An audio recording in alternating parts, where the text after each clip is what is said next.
welcome to everyone. We're just so delighted to have you join us for this conversation. Alibaba's stated mission is to make it easy to do business anywhere through digital transformation.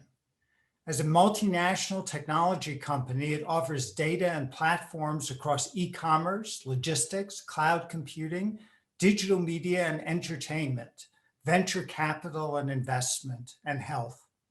In the Forbes Global 2000 2020 list, Alibaba was named the 31st largest public company.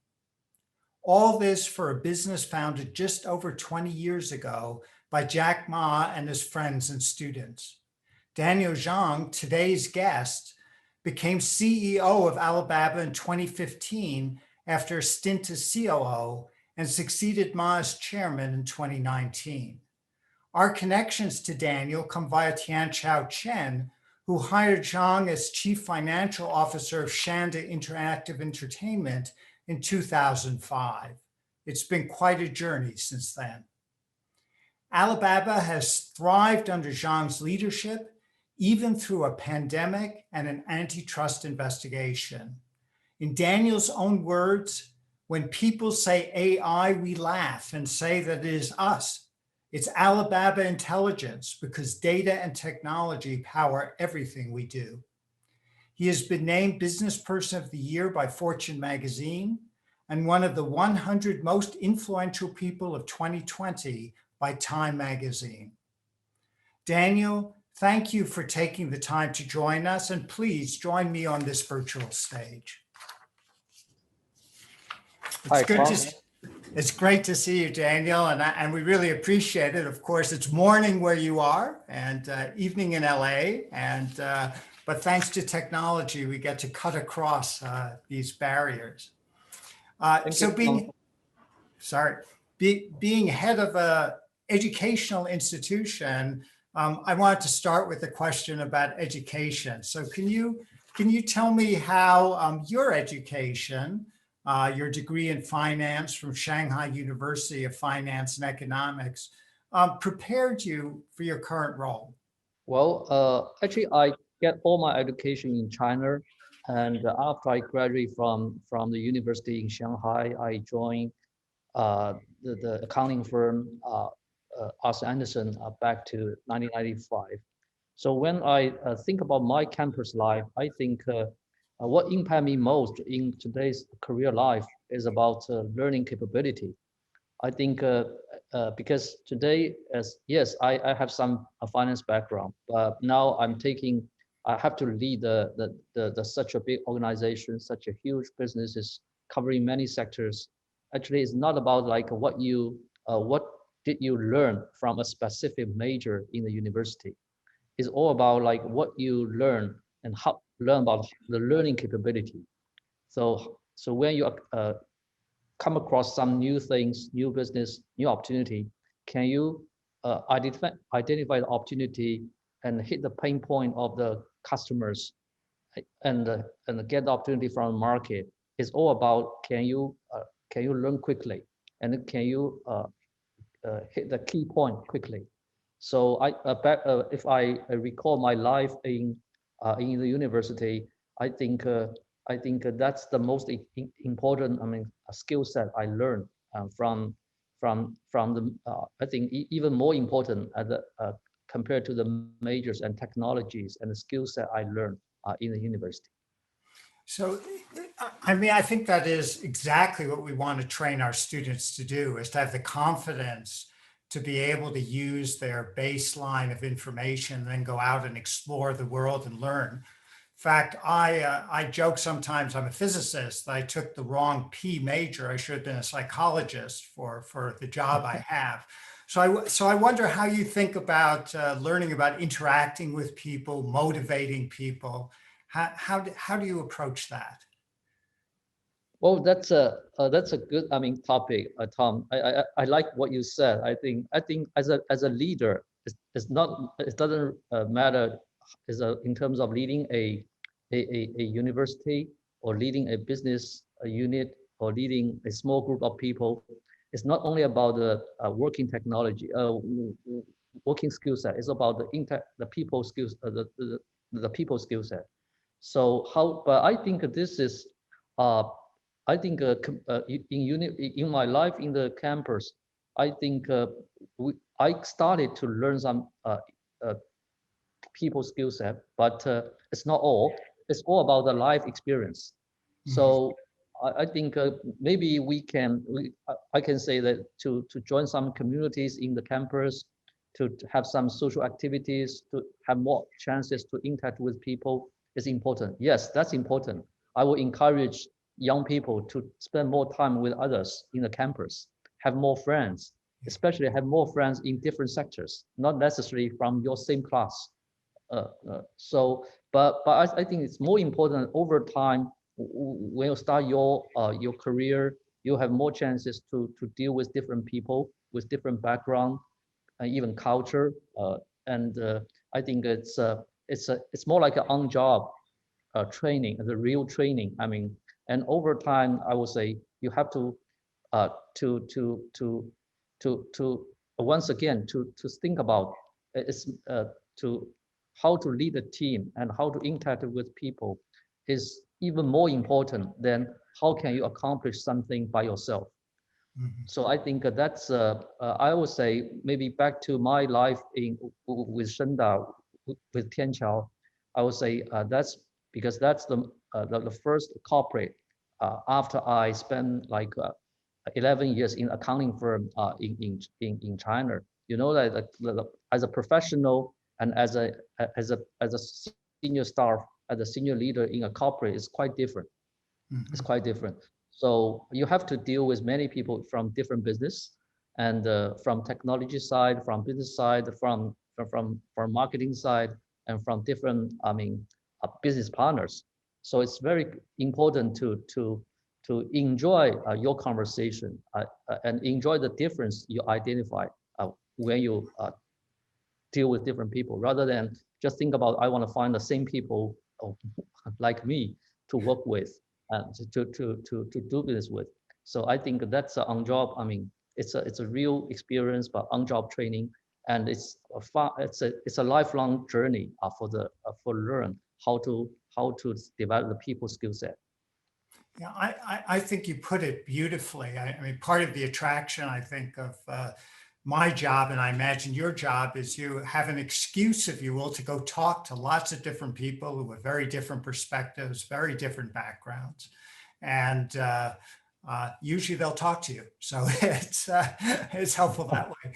Uh, but as you create the Alibaba culture, how do you think about propagating those values?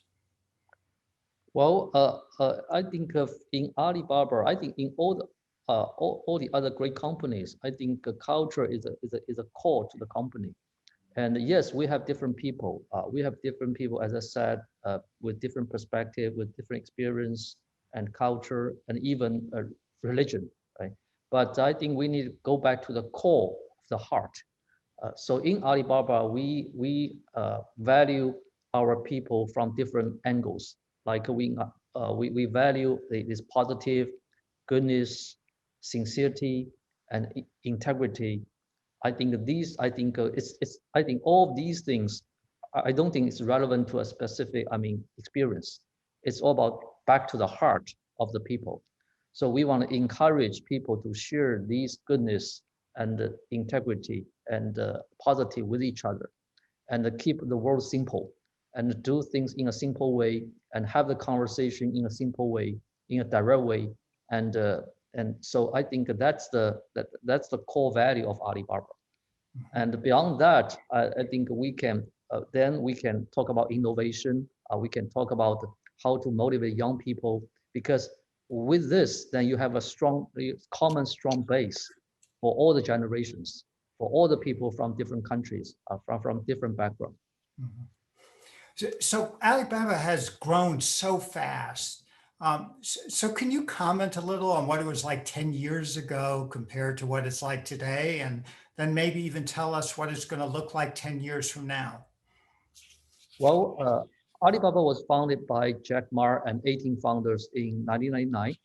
And if we compare what we look like 22 years ago, 10 years ago, and today, I would say until like 10 years ago, I would say we were pretty much positioned as an e-commerce company. Maybe today, and but that was true.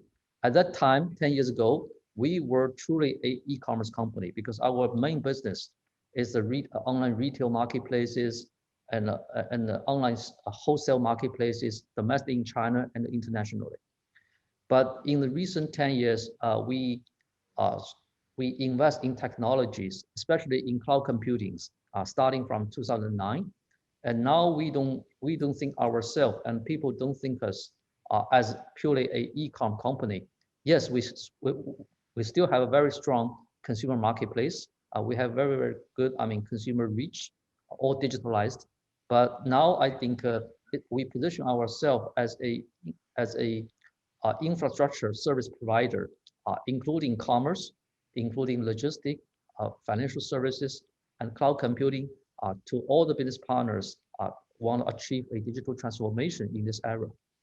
So that's what that's what we are doing, and this is also tied back to Alibaba's mission. As you made introduction at the beginning, actually, when Jack and his founders found this company, he set a great mission to the company, which we all believe. This is make it easy to do business anywhere.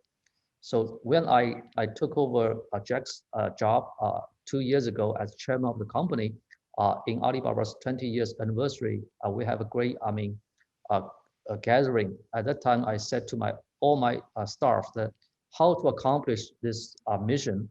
Actually, the mission never changed, but today, actually, the key is digital.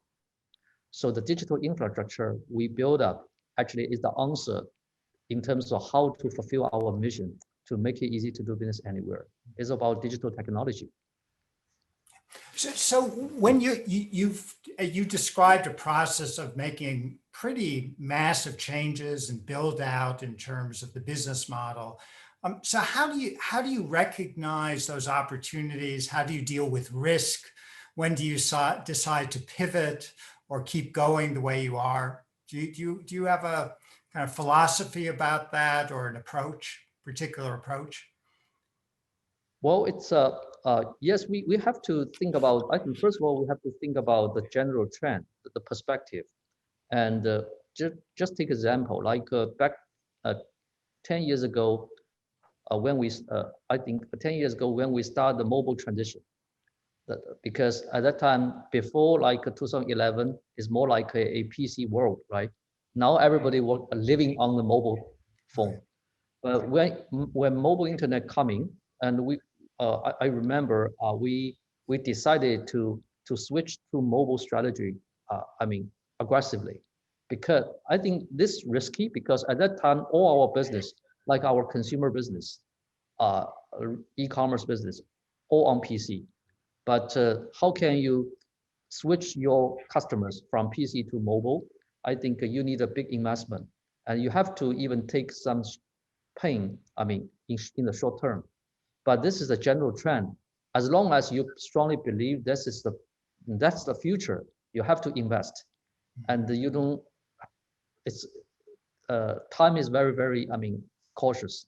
So you have to invest, you have to go further and do things quickly. And yes, maybe this transition may fail, but if you don't change, you at the end of the day, you also fail.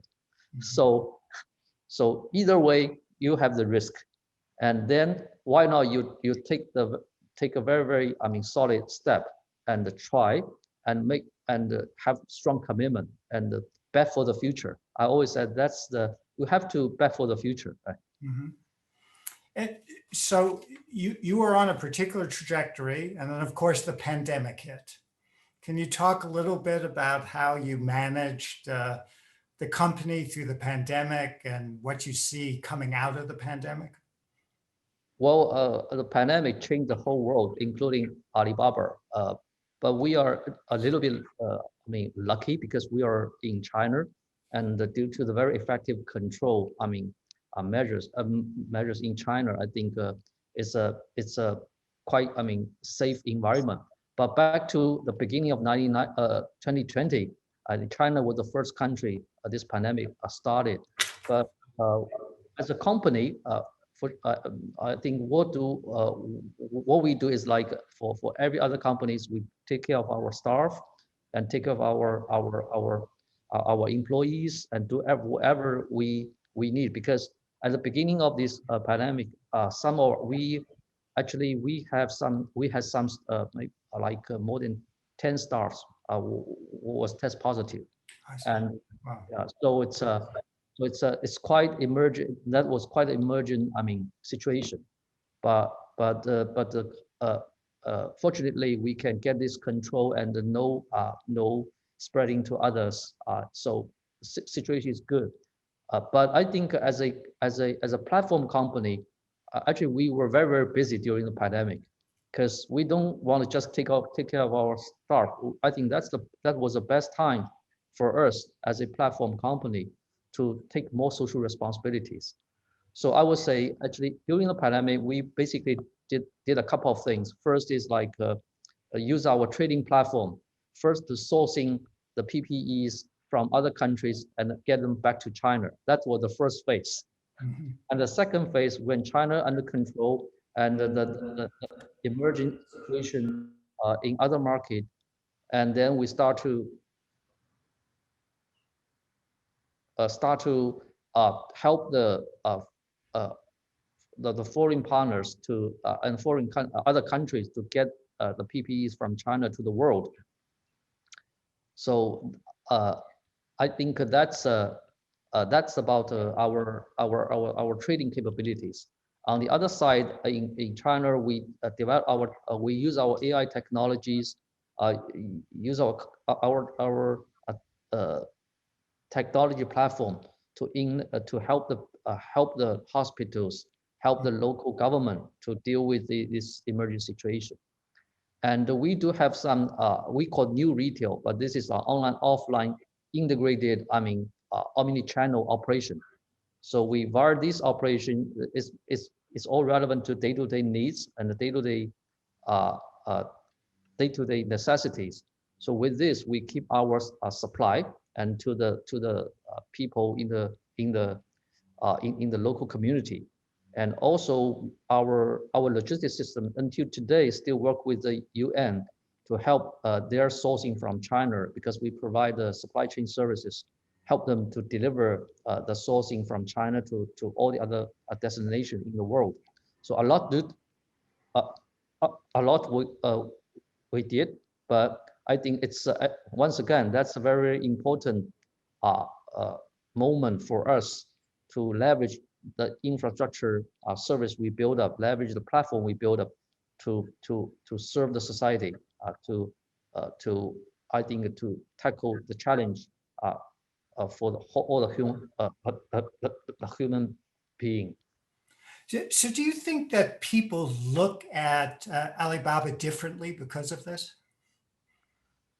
I think yes, uh, because we had a conversation with many citizens, many business partners, and in China and overseas.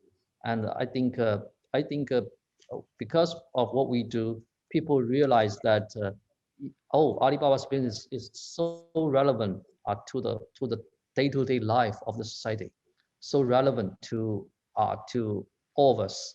So I think it's good to I think it's not important that whether or not people view us differently. I think the most important, can you do some real thing? Can you create a real value for your friends, for your partners, for someone who never know, and to help them? Right. Thank you.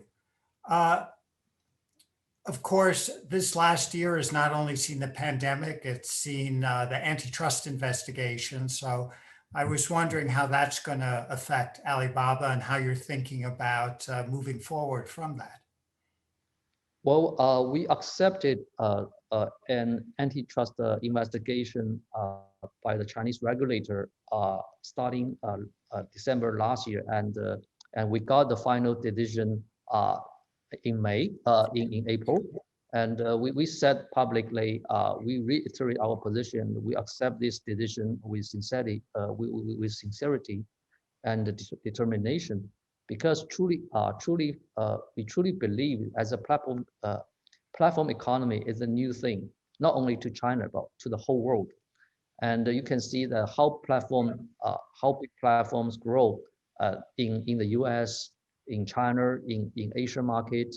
So as a platform company, we need to learn how to deal with not only grow the business, but not only serve the customers, but how to grow and how to get well with the entire society. I think that's the common topic for all the platform companies, including Alibaba. And so that's why we strongly believe that yes, private company have a big advantage of scaling up because you have this network effect, and when you take the first step and you can scale up your size, and you have more impact in different sectors. But the key thing is, can you really create a value and for the society? It's not only about for your business, and this is not only about business value, it's about the social value, social responsibility. So that's what we learned from this investigation. And so that's why actually back to 2 years ago, we said to all our employees that we want to change one of the two missions. The first mission, as I said to you, Tom, is about making it easy to do business anywhere. And we have a second mission, which is as a company, we want to live 102 years. So we want to be a company survive for 102 years. Why is that? Because Alibaba was founded in 1999. We want to be a company to survive for 3 centuries. So 102 years is the minimal years we need to survive 3 centuries. But the point is not that this. The key point is that we want to be a good company.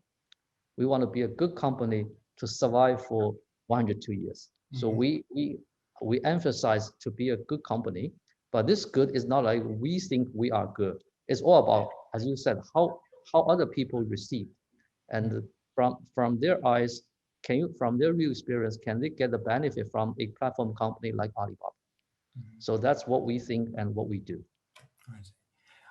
So I hate to keep bringing up these hard challenges, but I was hoping you'd talk a little bit about climate change and sustainability and how you're positioning Alibaba in terms of that challenge.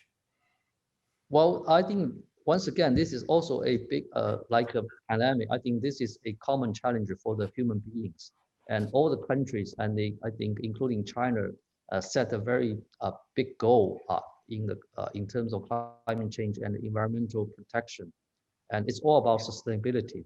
And as for Alibaba, once again, we want to do this. We are not a simple company. We are a platform.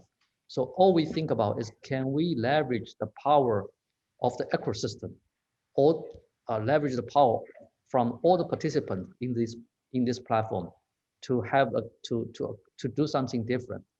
So I just give you an example, like in our M Financial, our Alipay mobile wallet. Actually, day one, this is what was a wallet, but now actually every morning in China and in many countries, our users, when they got up, the first thing they do is to open this mobile app to plant trees and receive seeds from an interactive game from this mobile app.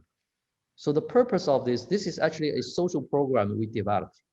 The key thing is when people plant a tree grow up, then we want to help them to plant a real tree in the north of China. And so far, we have planted over 200 million trees in the north of China. And some days ago, I paid a visit to that region, and to see that the trees grow up. But this is not about tree. This is also about the job opportunity, because when you try to, if you want to plant such a huge amount of trees, so you need a lot of people working on this. So by this way, we want to inspire people to think more about the sustainability. Actually, we try to transform an interactive game to a social program. and we can leverage all the people, all the users. The second example I can share with you is that we have so many merchants on our retail platforms. They are sellers on this platform, and we're working with them they encourage them, and we work together to use the green parcels, because when the online sales, online business grow up, and it people can benefit from this because convenience, because of the selections, but also create another problem, which is the parcel, the packaging materials. I'm sure this also happened in the US. Yes. So how to develop the green parcels? I think that's also very, very important to make sure this is sustainable. This is good for the sustainability. So we work together with all the merchants to use these green parcels, and we even want to give them some benefit, and from this platform mechanism. So that's, I think, as a platform company, how we think about. And yes, we as a company alone, we do a lot, and we spend money, and we have some social programs, projects going on. I think that's many companies do, but I think we can do, as a platform company, we strongly believe we can do something different. It's not by our own, also together with all the people around us. So you've talked about so many different areas that you're involved in. So how do you read up on these? How do you learn about these? Is there a particular area that you're studying now, or is it through talking to people, or what is piquing your interest these days? Well, I think the key thing is about curiosity. Yes, we are in different business sectors, but I think if you are forced to learn and forced to keep up with what the situation, I think it's quite painful, to be honest.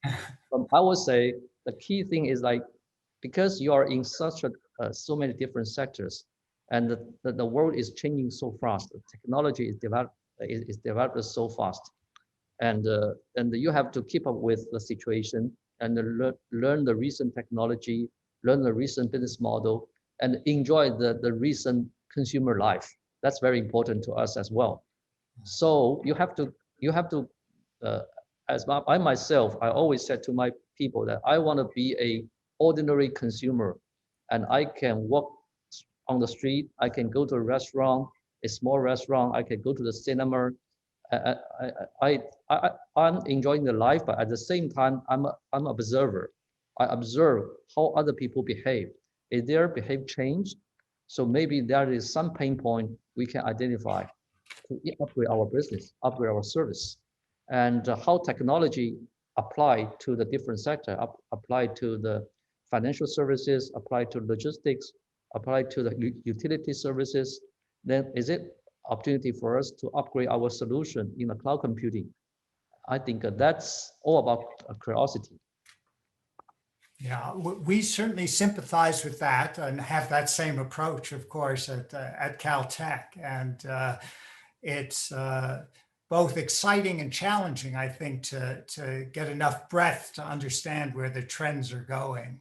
So are there people that you have as mentors that you talk to about these issues, or how do you try to assimilate all this information? Well, in my long history of career life, I didn't have a official mentor, but I have some good friends, and we can chat and we can debate. And of course, I spent some time with Jack. Jack's, to some extent, he's a mentor to me, and during my life in Alibaba. And we spent some time. We have dinner. We have chat from time to time, but it's not like for a specific topic, just a chat. If both are interesting, then we spend more time on this. That's it. But I think we should learn from from many people, not only from people in the business, but maybe from different sectors. Mm-hmm. And I'm a big fan of basketball.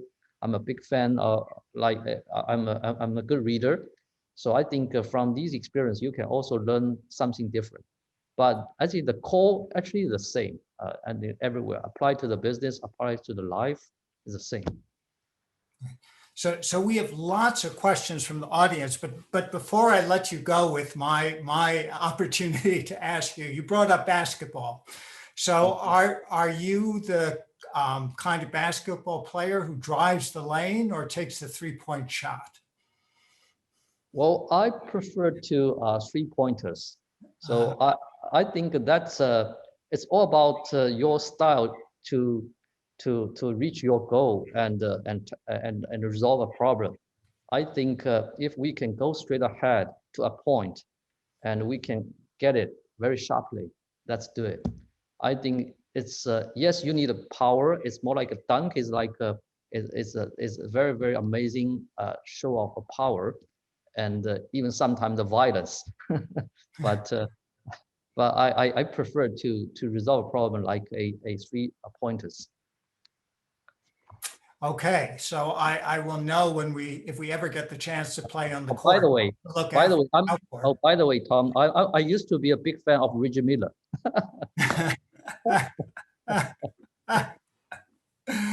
Well, thank you so much, Daniel. This is great. So I'm going to now move to some of the questions. I remind the audience that if you have a question, please put it on the Q&A.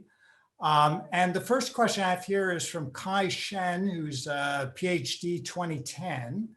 And he wanted to ask you, Daniel, what's your outlook about the state of cloud and enterprise software in China versus the United States?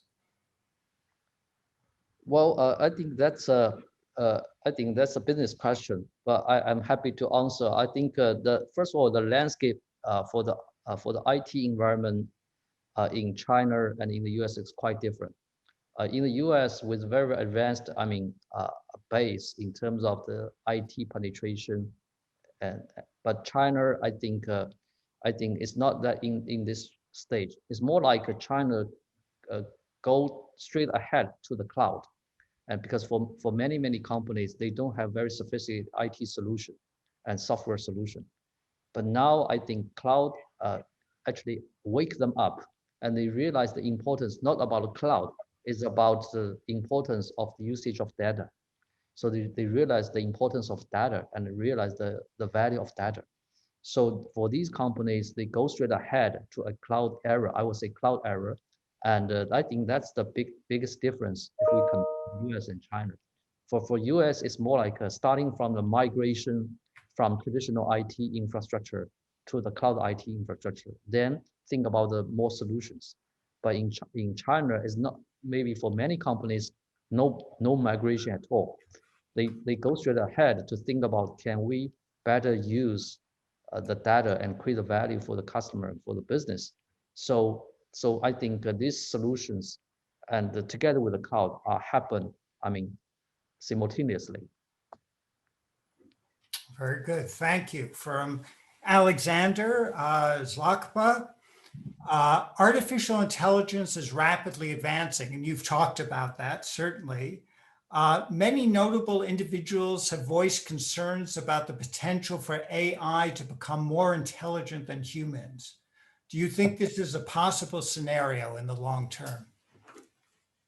I must strongly believe that the human being is the smartest, in the world, because all the AI are created by human being, by people. So I think yes, we today AI play a very important role in many sectors. And like in Alibaba, as you said at the beginning, I had a joke. Previously, like Alibaba is more like Alibaba Intelligence, AI, right? Right. So we apply AI technology to many business, and this is at the engine of our business. But I strongly believe that I think because of people, we got this technology.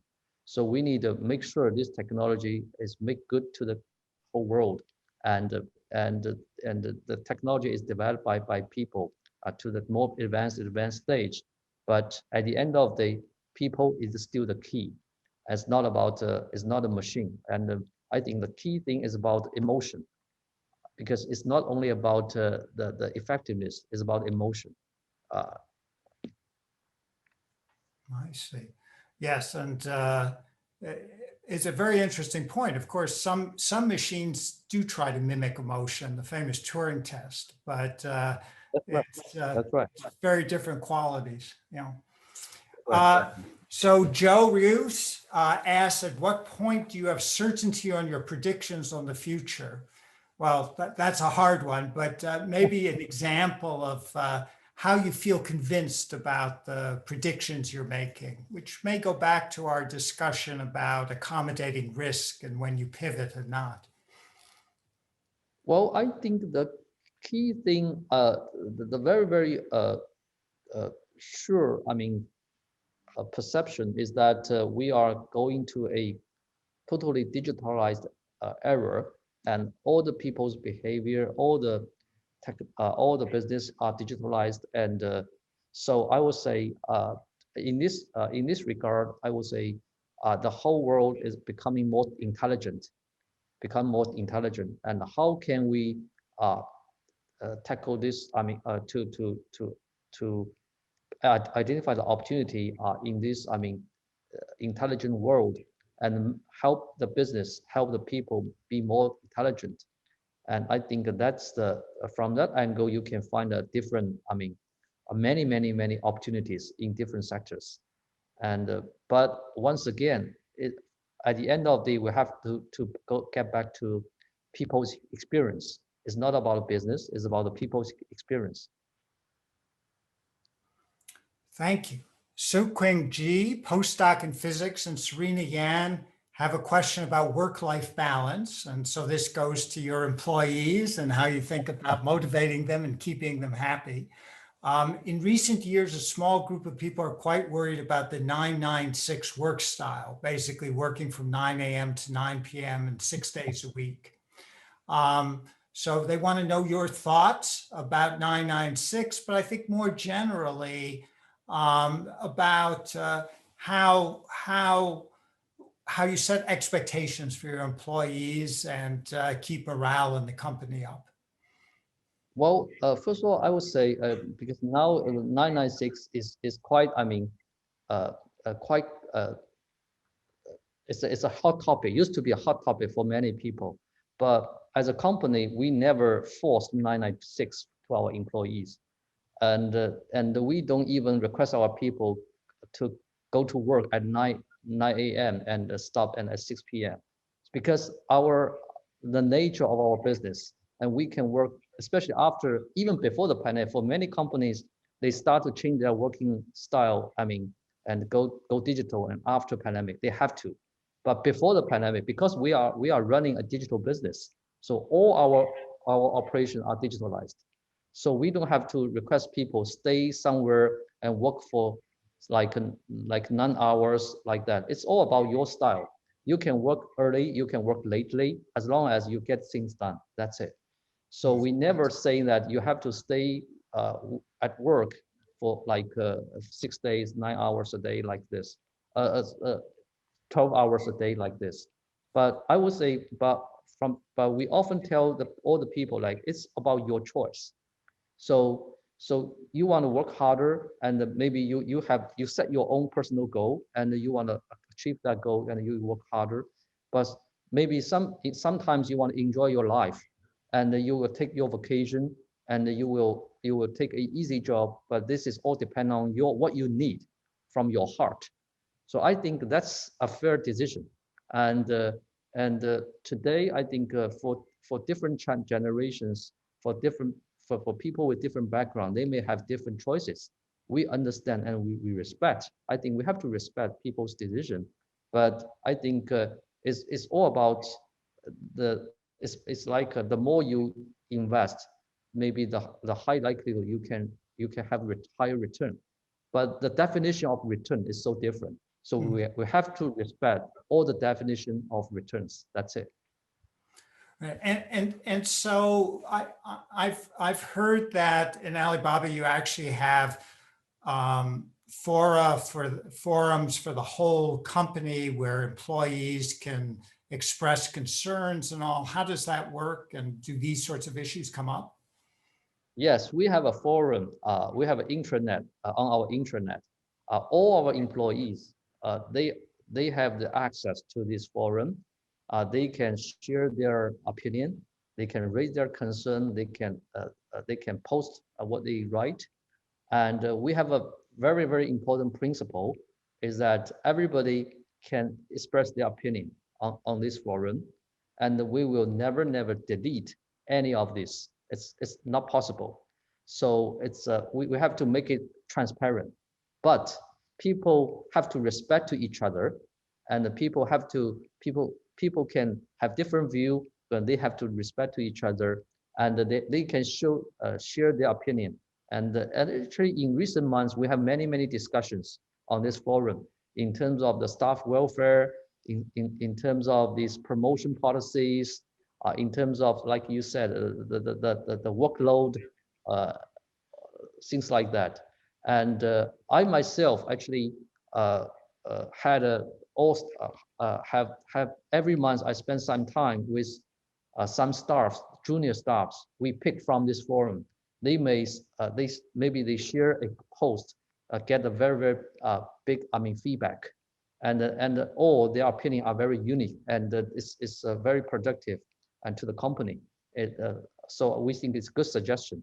So I will get them around me, and we spend like 1.5 hour a month, and we chat and I listen. I also share my view with them because we are equal. We strongly believe that we are equal. We are all the employees of the company. Maybe we have different position, but we have to share the opinion with each other.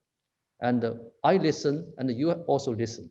I respect you, and you also respect me. That's it. Thank you. Dan Kai Lu wanted to ask about learning, and you made some comments about the importance of learning and adapting. And the question is, what is the best approach to learn during this information saturated environment? And what is your approach, and can you share? Well, it's a very good question, because today we have massive, we have exploding information. If we want to learn, you have too much to learn. But I think it's all about, can you have a good filtering system in your, it's not from the assistant, it's from your mind. And because with this mobile internet, with all the technologies, you can get this filtering very easily. And then of course you will have some, everybody has his priority. And if you want to get some for example, like if you want to get some new development of Bitcoins, and you may pay more attention on this, right?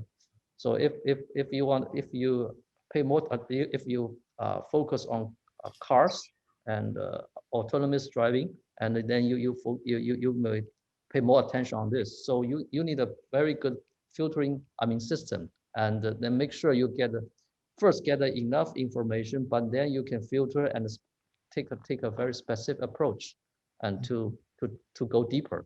I think go deeper is very important, rather than you read a lot but all very general. If you want to be a specialist, if you want to be even an expert in a specific area, then you need to go deeper. Very good, thank you.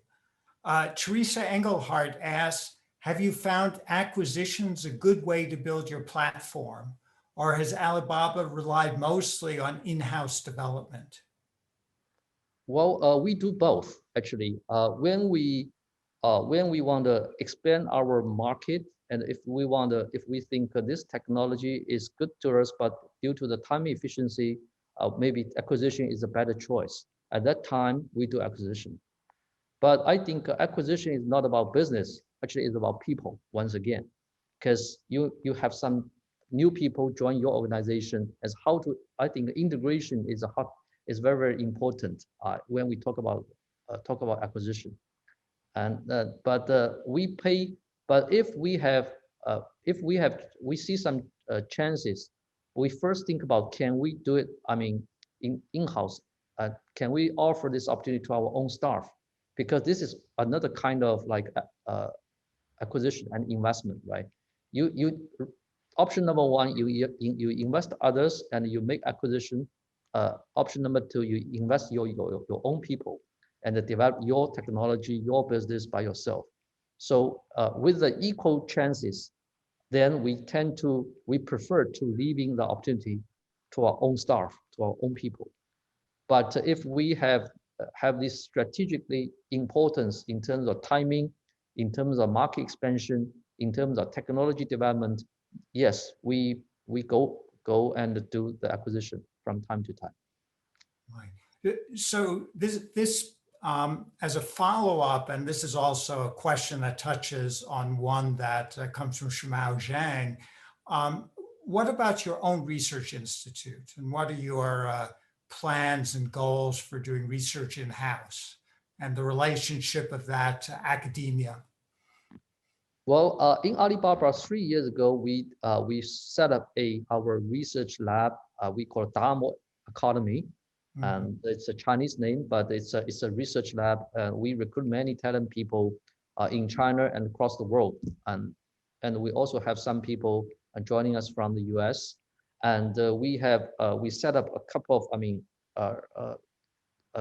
themes for research, some for long term, very long term, some for midterm, and some for the real business. Because our nature is that we don't think that we can run a purely research lab like your do, for example. Because our advantage is that we have the real business, we have the real use case, and we have the real data.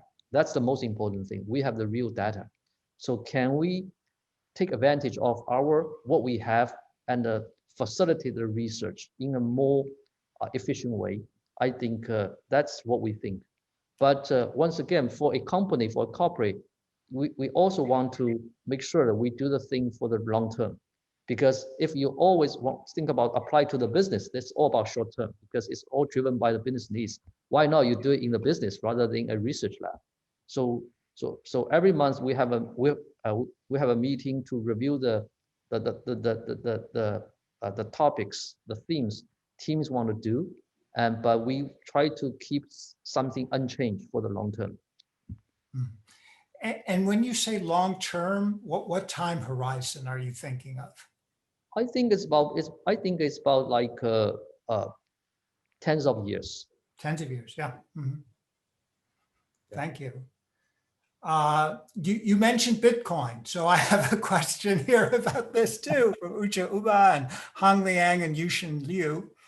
What do you think about the future of commerce in regards to cryptocurrency? Do you see this as a tool that would improve or hamper the way transactions are done on a global scale in the future? Well, it's possible. I would say because today the payment, the settlement already digitalized, but with the existing currencies, right? But in the future, I think for the convenience of trading, for the convenience of transaction, I think there could be another option, but I think this should driven by the real needs of the people around this ecosystem. It's possible. Yeah. It's certainly a hot topic these days. There's no question about that. So Alex from JPL and Dongmei Huang, and I would guess quite a few people in the audience would like to know about the beautiful background you have behind you. Well, I'm sitting in my office in Beijing. This is my real background. It's not a picture. It's a real background. Yeah. Because our head office in Hangzhou, a city not far from Shanghai. I think it's a very beautiful city, and that city is where Alibaba was born, and we have our core commerce business there. But now Beijing is more like our second largest headquarters. And we have the double headquarters strategy. So one in Hangzhou, one in Beijing. We have more than like 10,000 people in Beijing, and most of them are technology people. And we have some business people here as well. So I have to spend some time with my team in Beijing. So that's why I'm here, and I'm good to take this opportunity to meet all of you from my beautiful office in Beijing. Yes, and we appreciate you doing that. We were talking earlier, of course, that you actually got in very late last night. So we're particularly appreciative of the fact that you could take the time to do this. I've a number of questions, not surprisingly, about how the tensions between the US and China affect Alibaba and how you think about that and the prospects for Alibaba in this kind of current political environment. Well, there is a lot of uncertainties, I mean, between US-China relationship, but also not only US-China, but also the whole world, China to the world. I would say Alibaba as a platform company, we always believe to have a bridge is so important. So we want to be a bridge for different economies, for different businesses. So I think that's good for the whole society. Yes, we were born in China, but with day one, we think we want to serve the people in the whole world. And like in the US, our biggest job is to help the US business to develop their business in China, help the US farmers, help the US small enterprises to sell their products to China, because China is the largest consumer market in the world. Everybody want to relevant to China, because it's not about China, it's about the Chinese consumers. And also we strongly believe that technology is no boundary. We strongly believe that we need to exchange the ideas, exchange the technologies with all the different people in the world, and including the talent people from the campus. And so I think that's we think that's at the end of the day, that's the common wish for all the people. And as a company, we want to do what we can do to facilitate this and to help to once again to be a good company for the whole society. The whole society is not only about China but the whole world. And so when you think about reaching out to the whole world, how do you tailor your platforms, your products to different societies? Well, that's very important. Well, Tom, I think speaking of consumer business, well, I think consumption is about culture. It's not about business. It's about a lifestyle. So you have to tailor made. You have to understand the local lifestyle. You have to understand what people need in the local market. And also, I think so. That's why our strongly believe is not we want to build a model one and we want to replicate to different markets. That's not what we do. We want to tailor made. And so that's why when we even had a multi-brands strategy, when we think about when you look at Alibaba's business in different markets. So it's not like a one universal model applied to the whole world. We don't believe that. We believe you have to understand and respect the local situation and identify the opportunity and develop a business model which fit for the local development. And also, this also gives the opportunity to the local people. So when we talk of Alibaba's globalization, we don't want to think about the China to the globe. We think about it's like we work together with the local people, especially young talents, to help them to build their business, help them to be an entrepreneur and create their platform. And we are very happy to be a helper to support them. That's it. You mentioned earlier about reading and your love of reading, and Daniel Fu asked, what are some of the most influential books you've read in terms of developing your leadership and learning capability? Well, I read many books, but I don't think there is a purely because of a book give you a huge impact, to be honest. I would say I learn more from the real interaction of people and from different people. And like I said, when after so many years working with Jack, and based on my previous experience, I spent 2 years with Tian Qiao in Shendar. I learned a lot from them. and they are a great business leader, but with different characteristics, and in different sector, and with different style. But you can learn from different people. And when you read, it's more like it give you some chance to think about and highlight something. But I don't think based on my personal experience, I don't think a book can already change. It's not about because of a specific book which give me like a huge impact. Mhm. Thank you. Thank you. So we have time for one final question, and this is from Ashley Zhang. And she wants to know what the next big trend in tech is going to be, other than AI. But it's sort of Niels Bohr famously said, it's difficult to make predictions, especially when they involve the future. So we understand. Well, I'm a strongly believer. I always say the biotech will change the whole world. It's not about yes, AI is part of this, and AI is a capability in this. But I think because today everybody understand that everybody want a better life. Everybody not only want to live longer but live healthier. So I think biotech it's a universal theme in many sectors. But this will change the world. I mean, in the next 20, 30 years to such a different way. Great. Well, thank you, Danny. And let me thank you for your generosity of your time and the thought. It's really been a wonderful opportunity to learn from you. And I want to leave you with the last word.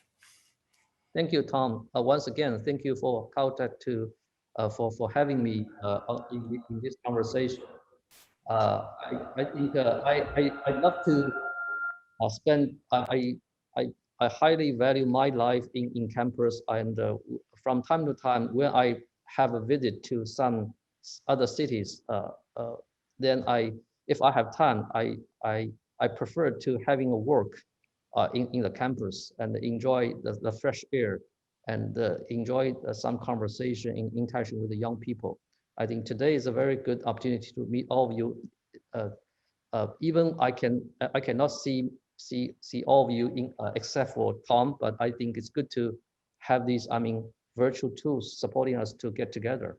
But once again, as we experience today, I think the virtual because of technology change our working style, change a lot, and we can have this conversation online.